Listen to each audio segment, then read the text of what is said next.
Hai teman muda, ketemu lagi di podcast Ask Mel. Bulan ini kita akan membahas tentang tema keluarga atau family, home of comfort. Nah, pasti kalian semua udah tunggu-tunggu nih episode kali ini. Karena kita semua terlahir di dunia ini ke dalam sebuah keluarga. Baik itu keluarga biologis, ataupun itu keluarga yang tidak berhubungan darah sekalipun. Nah, kita langsung bahas yuk obrolan kita di podcast Ask Mel.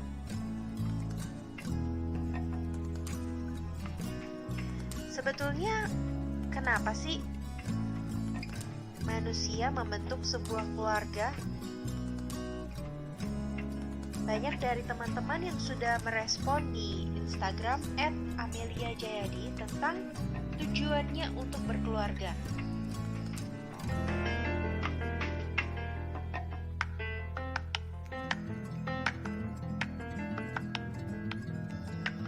Keluarga didasari oleh sebuah kebutuhan yang sangat mendasar dari manusia. Dalam ilmu psikologi, seorang psikolog di tahun 1943, Abraham Maslow, menjelaskan tentang kebutuhan dasar manusia yang dikenal dengan Maslow Hierarchy of Needs atau hierarki kebutuhan dari Abraham Maslow. Dalam teorinya tentang motivasi manusia, Maslow menjelaskan bahwa ada 5 kebutuhan dasar. Yang paling pertama adalah kebutuhan fisiologis atau kebutuhan yang berkaitan dengan fisik dan biologis manusia itu sendiri. Contohnya, makanan, tempat untuk beristirahat yang layak, pakaian, termasuk juga reproduksi. Kebutuhan yang kedua setelah kebutuhan fisik adalah kebutuhan rasa aman. Nah, kebutuhan rasa aman ini merupakan sebuah kebutuhan psikologis. Mengapa dari 2 kebutuhan ini akan lebih mudah dipenuhi jika manusia berada dalam sebuah kelompok yang disebut keluarga? Di dalam keluarga, umumnya ada pembagian peran. Misalnya, ayah mencari nafkah, sedangkan ibu mengurus dan menjaga anak-anak di rumah. Nah, contoh dari pembagian peran ini dapat mempermudah manusia untuk memenuhi kebutuhannya akan rasa aman dan kebutuhan fisik tadi. Nah, selain 2 kebutuhan dasar ini, kebutuhan yang selanjutnya juga menjadi salah satu alasan yang sangat mendasar mengapa manusia membentuk keluarga. Kebutuhan yang ketiga menurut Maslow Hierarchy of Needs adalah cinta dan rasa memiliki. Love and belonging. Setiap manusia memiliki kebutuhan sosial. untuk berinteraksi dengan orang lain, merasa terhubung, bahkan merasakan sebuah keintiman atau keakraban, baik di dalam hubungan pertemanan dan terutama di dalam lingkup keluarga itu sendiri. 3 kebutuhan dasar ini seringkali menjadi alasan utama mengapa manusia hidup dalam sebuah keluarga. Kebutuhan fisiologis atau fisik, kebutuhan psikologis yaitu rasa aman, dan kebutuhan sosial yaitu cinta, hubungan, relasi, dan rasa saling memiliki.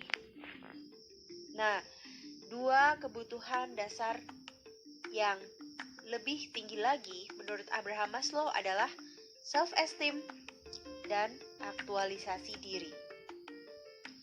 Sebuah kelompok keluarga yang sehat memungkinkan individu di dalamnya untuk membangun harga diri atau self-esteem yang sehat dan juga dapat mengaktualisasikan diri mereka, yang artinya setiap individu dalam keluarga itu mampu menjadi versi terbaik dari diri mereka.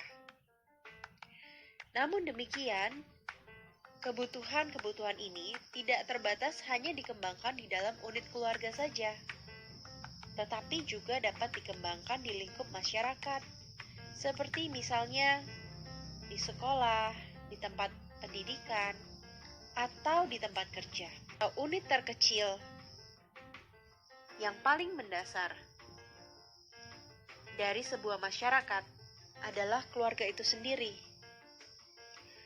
Jadi, di dalam sebuah unit keluarga diharapkan kita dapat memenuhi kebutuhan dasar kita.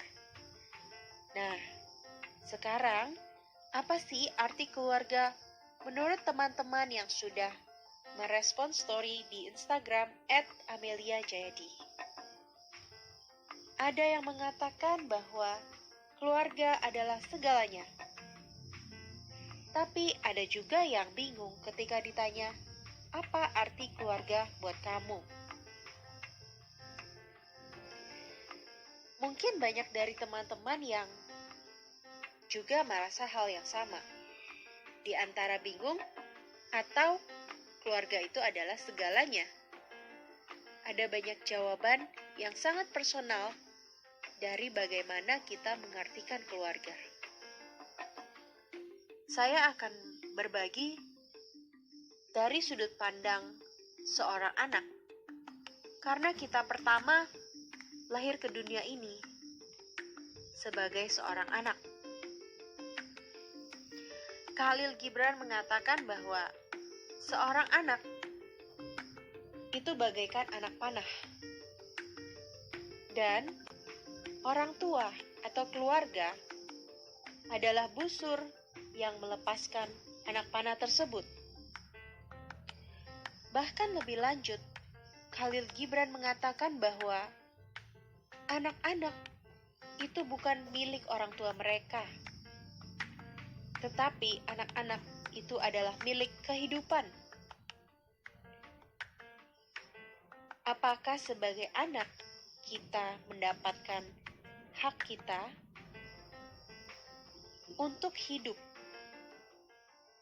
sepenuhnya dan terpenuhi kebutuhan kita, mulai dari fisiologis, rasa aman, dicintai, dan dihargai sebagai individu, hingga kita dapat mengaktualisasikan diri kita dengan sepenuhnya. Sebagai anak, terkadang kita juga sering menganggap orang tua kita sebagai manusia yang sempurna. Bahkan ketika saya kecil, saya sering melihat orang tua saya seperti seorang pahlawan atau superhero. Mereka tidak memiliki kelemahan dan mereka tidak mungkin melakukan sebuah kesalahan. karena mereka adalah orang yang merawat saya, memberikan saya kehidupan, bukan hanya membawa saya ke dunia ini melalui kelahiran, tetapi juga memberikan saya makanan, tempat berteduh yang aman, yaitu rumah, dan kebutuhan-kebutuhan saya yang lainnya. Tetapi semakin saya beranjak dewasa, saya semakin mampu melihat bahwa orang tua saya juga tidak sempurna. Bahkan tidak pernah ada sekolah untuk menjadi orang tua. Sehingga kadang sebagai orang tua pun mereka tidak sempurna dan banyak melakukan kesalahan. Ada sebagian dari kesalahan yang dilakukan oleh orang tua secara tanpa sengaja, bahkan menyakiti atau tidak memenuhi kebutuhan anak tadi. Sekarang sebagai orang tua, kalau kita lihat apa sih yang mendasari keinginan untuk memiliki anak selain daripada keinginan untuk bereproduksi. Orang tua pada umumnya selalu berdoa agar anaknya mampu menjadi anak yang berguna, baik bagi dirinya sendiri maupun bagi keluarganya, dan mampu membuat dunia ini menjadi dunia yang lebih baik. Tetapi, sadarkah kita sebagai orang tua bahwa sebelum anak itu mampu untuk mengubah dunia menjadi lebih baik, orang tua pun perlu memperjuangkan dunia yang lebih baik itu untuk diwariskan kepada generasi masa depan. Orang tua memiliki tanggung jawab yang sungguh besar, karena membesarkan anak bukan sekedar memenuhi kebutuhan fisik, tetapi juga psikologis, sosial, dan harga diri self-esteem anak itu sendiri, bahkan memberikan anak sebuah kesempatan dan dorongan untuk mampu mengaktualisasikan dirinya. Selain orang tua memiliki tugas untuk mengubah dunia menjadi dunia yang lebih baik dan layak untuk ditinggali generasi berikutnya, melalui apapun bidang pekerjaan orang tua itu, di rumah, orang tua menjadi role model, di mana anak mencontoh apa yang dilakukan oleh orang tua, bukan apa yang dinasehati olehnya. Tanggung jawab ganda ini menjadikan banyak orang merasa tidak siap atau khawatir untuk menjadi orang tua. Nah, secara natural, manusia membentuk keluarga melalui pernikahan. Kita membutuhkan partner di dalam kehidupan ini untuk mampu menciptakan, membesarkan generasi berikutnya. Melakukan tanggung jawab sebagai orang tua yang begitu berat akan sungguh sulit ketika dilakukan sendirian. Untuk itulah, sebuah pernikahan ketika seorang laki-laki dan perempuan memutuskan untuk berkeluarga, mereka juga berkomitmen untuk saling bahu-membahu. Bukan terlebih dahulu untuk memiliki dan membesarkan anak, tetapi untuk saling mengaktualisasikan diri mereka sendiri maupun pasangan mereka untuk menjadi versi yang terbaik dari dirinya. Dan ketika mereka telah mampu untuk saling mendukung, saling mengasah, dan mengubah dirinya sendiri dengan bantuan dari pasangannya untuk menjadi pribadi yang lebih baik dari hari kemarin, tanpa membandingkan dengan pribadi yang lain. Ketika itulah seseorang dan sepasang calon orang tua dikatakan siap untuk membesarkan generasi selanjutnya. Nah, judul kali ini bertema keluarga, family, home of comfort. Ada perbedaan besar antara kata home dan house dalam bahasa Inggris. House mengacu kepada bangunan, sebuah rumah.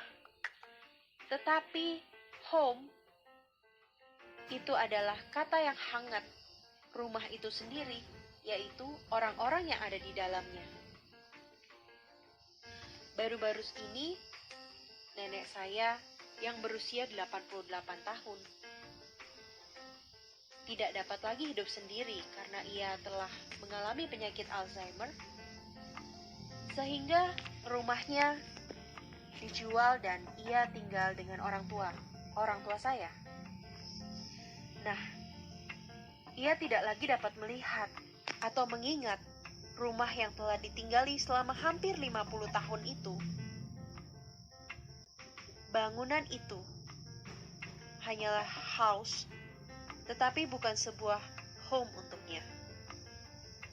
Setiap hari, dia hanya memanggil dan menginginkan kehadiran orang tua saya, yaitu anaknya, untuk mendampinginya. Karena itulah home bagi dia, keluarga, manusia yang ada di dalamnya, bukan bangunan rumah itu sendiri. Ternyata semakin kita bertambah usia, dan kita pun akan meninggalkan dunia ini suatu hari. Yang akan kita ingat adalah keluarga kita, home, bukan rumah atau house, sebuah bangunan yang meskipun sudah kita bangun sebaik apapun dan sudah kita tinggali puluhan tahun, tetapi itu tidak teringat ketika kita akan meninggalkan dunia ini. Keluarga kita adalah sebuah home yang akan kita bawa di dalam hati kita, kemanapun kita berada. Nah, untuk menciptakan sebuah kenyamanan, comfort, sama seperti sebuah rumah perlu usaha untuk membangunnya. Demikian pula, untuk menciptakan home atau keluarga, sebuah relasi dan interaksi antar manusia di dalam unit keluarga yang begitu nyaman, itu memerlukan usaha. Bayangkan ketika membangun sebuah rumah, arsitek perlu menggambar, terasa nyaman dan terlihat indah ketika kita tinggal. Demikian pula keluarga, agar menjadi nyaman dan feeling at home, perlu usaha keras dari orang-orang yang ada dalam keluarga itu untuk membangunnya. Dimulai dari mana? Dimulai dari setiap anggota keluarga itu. Nah, teman muda, kalau saat ini kamu dapat merasakan berada di sebuah keluarga, kamu sangat beruntung. Karena banyak sekali orang di luar sana yang tidak feel at home ketika mereka berada di bangunan rumah mereka sendiri. Tetapi sebaliknya, banyak juga orang-orang di luar sana yang tidak merasakan kenyamanan sebuah rumah karena kebutuhan fisiologis mereka tidak terpenuhi. Masih banyak umat manusia di dunia ini yang hidup di bawah garis kemiskinan, bahkan hidup dalam kondisi peperangan, di mana bukan hanya kebutuhan fisiologis yang tidak terpenuhi, tetapi juga rasa aman, perlindungan, dan ketenangan itu tidak dapat mereka nikmati setiap hari. Seperti kita, kebanyakan dari kita yang mendengarkan episode kali ini. Jadi, dengan keberuntungan yang sudah kita miliki, sebuah keistimewaan untuk boleh memiliki sebuah keluarga, mari kita bangun keluarga kita untuk lebih terasa nyaman lagi. Jadikanlah keluarga kita a home for each other, sebuah rumah yang bukan berupa bangunan, tapi rumah kasih sayang, love and belonging, di mana kita mampu saling menerima dan mendukung satu dengan lainnya, serta mengungkapkan rasa cinta kita dengan bahasa cinta yang sesuai kepada anggota keluarga lain. Jika kita mampu menciptakan keluarga kita dan rumah kita sebagai home for each other, dimulai dari diri kita sendiri, maka dengan usaha yang pasti dan tekun, kita pun akan mampu menikmati family, home of comfort. Jika teman-teman muda memiliki pertanyaan atau komentar apapun tentang episode kali ini, yuk langsung follow dan komentar atau DM di Instagram @ameliajayadi, serta ikuti terus episode berikutnya dari podcast Ask Mel. Bagikan juga ya ke teman-temanmu yang lain dan ajak keluargamu juga untuk mendengarkan. Terima kasih dan sampai jumpa lagi. Dadah!